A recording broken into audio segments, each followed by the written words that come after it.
家好，欢迎收听台湾俗谚。今仔日要甲大家介绍的俗谚是“下箍家，袂分火”。这句话的意思是，人善斗斗的时，无气力甲灯火分互花。有一寡行业有大小过的差别，亲像即马热人，卖冰的、卖凉的，上下时寒人的时阵，就是姜母鸭或者是羊肉炉，这款烧火火的食物上时行。生理常常紧的时，为日时无闲到暗时，逐工无眠无日在操，拼甲真忝头。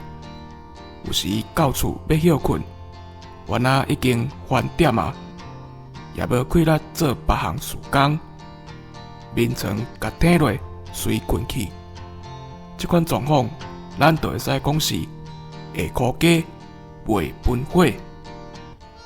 以上，感谢收听。